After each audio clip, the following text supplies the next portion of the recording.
Kozhikode government medical കോളേജിലെത്തുന്ന രോഗികൾക്കും കൂട്ടിരിപ്പുകാർക്കും ഉച്ചഭക്ഷണ വിതരണം ചെയ്യുന്ന ഡിവൈഎഫ്ഐയുടെ ഹൃദയപൂർവ്വം പദ്ധതി 5 വർഷം പിന്നിടുന്നു. 46 ലക്ഷത്തിലധികം പൊതിച്ചോറുകളാണ് ഇക്കാലയളവിൽ ഡിവൈഎഫ്ഐ പ്രവർത്തകർ വിതരണം ചെയ്തത്.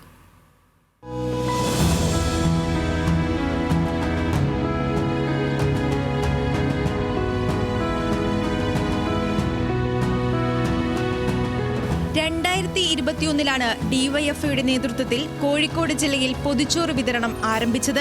ഹൃദയപൂർവ്വം എന്ന പേരിൽ സംസ്ഥാന തലത്തിൽ ആരംഭിച്ചതാണ് ആശുപത്രികളിലെ പൊതിച്ചോറ് വിതരണം. കോഴിക്കോട് മെഡിക്കൽ കോളേജിൽ മാത്രം ഇതിനോടകം 46 ലക്ഷത്തിലധികം പൊതിച്ചോറുകൾ പ്രവർത്തകർ വിതരണം ചെയ്തു. മേഖലാ കമ്മിറ്റികൾക്കാണ് ഓരോ ദിവസവുമുള്ള പൊതിച്ചോറ് വിതരണത്തിന്റെ ചുമതല. യൂണിറ്റ് കമ്മിറ്റികളുടെ നേതൃത്വത്തിൽ പ്രവർത്തകർ വീടുകളിൽ നേരിട്ടെത്തി പൊതിച്ചോറ് ശേഖരിക്കും. തുടർന്ന് പ്രവർത്തകരുടെ തന്നെ വാഹനങ്ങളിൽ അവ ആശുപത്രികളിലേക്കും. സ്നേഹത്തിൽ പൊതിഞ്ഞ പൊതിച്ചോറുകളുമായി പ്രവർത്തകർ ആശുപത്രിയിലെത്തുമ്പോൾ രോഗികളും കൂട്ടിരിപ്പുകാരുമടക്കം നിരവധി ആളുകൾ കാത്തുനിൽക്കുന്നുണ്ടാകും.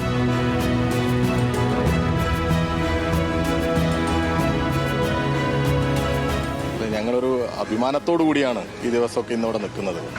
ഞങ്ങൾ ആദ്യം തീരുമാനിക്കുന്നത് 500ഓളം പൊതിച്ചോറുകൾ കൊടുക്കാം എന്നുള്ളതാണ്. ഇപ്പോൾ നിങ്ങൾ കണ്ടു കാണും 2500 മുകളിൽ 3000, 3500, 4000 പൊതിച്ചോറ്, 5000 പൊതിച്ചോറൊക്കെ കൊടുത്ത ദിവസങ്ങളുണ്ട് ഇവിടെ. 46 ലക്ഷത്തിലധികം പൊതിച്ചോറ് ഈ ഒരു 4 വർഷം പൂർത്തീകരിച്ച് 5ാം വർഷത്തിൽ കടക്കുമ്പോൾ ഈ കോഴിക്കോട് മെഡിക്കൽ കോളേജിൽ മാത്രം കൊടുക്കാൻ സാധിച്ചു എന്നുള്ളതാണ് ഇതിന്റെ ഏറ്റവും വലിയൊരു സന്തോഷം എന്നുള്ളത്. വയറെരിയുന്നവരുടെ മിഴി നിറയാതിരിക്കാൻ എന്നതാണ് ഹൃദയപൂർവ്വം പദ്ധതിയുടെ ടാഗ്ലൈൻ. വരികളെ അർത്ഥവത്താക്കുന്നതാണ് പദ്ധതിയും. ആശുപത്രികളിലെത്തുന്ന വലിയൊരു വിഭാഗത്തിന്റെ ആശ്രയമാണ് പദ്ധതി. ഇപ്പോൾ പാവപ്പെട്ട ആൾക്കാർക്കൊക്കെ വളരെ ഉപകാരമുള്ള കാര്യങ്ങളാണ്. പൈസ ഉണ്ടാവൂല ആരത്തും.